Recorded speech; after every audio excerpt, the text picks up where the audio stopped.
छत्तीसगढ़ के कोना कोना में सुबह डुलावत डुलावत मजनूगढ़ होते हुए घाटला चढ़ के धीरे धीरे धीरे धीरे परासी गाँव पहुंचे हमारे।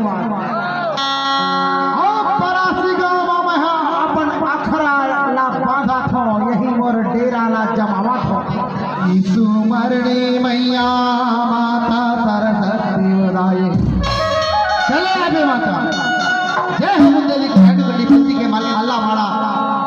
छिपछिपी माया बजाय सुना थोड़ा हाथ में जाकर पुलिस दिए माई के मगे से जवाब बर्बाद के सर मंगला देते तेरी संबल सुनाई डोंगर कर सुनाई का महीना मसादा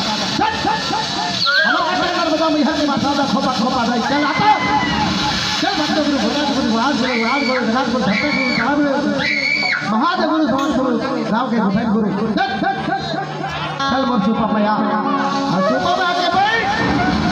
ये परासी गांव में केला केला डौकी जी मिले केला केला डौका जी मिले केला केला भूत है केकर घर में लड़ाई झगड़ा होता सब चला तो चल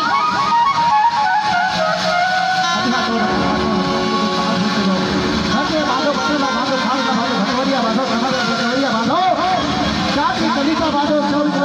बांधो कभी बांधो करार बांधो पेड़ बांधो पार बांधो घर घटोरिया बांधो चौक बांधो चौराहा बांधो सब के झारे रोको पोको मोर झारे झारे पोको चल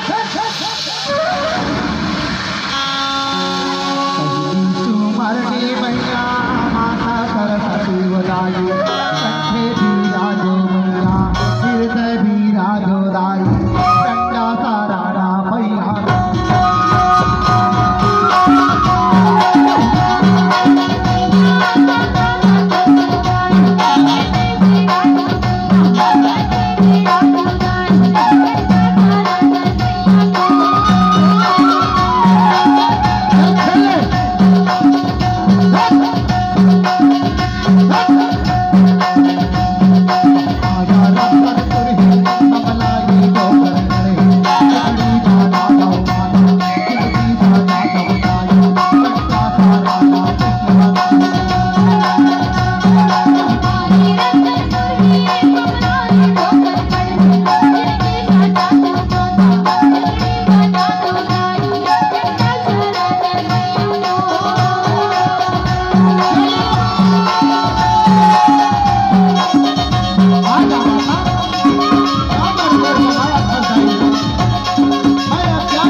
Thank you.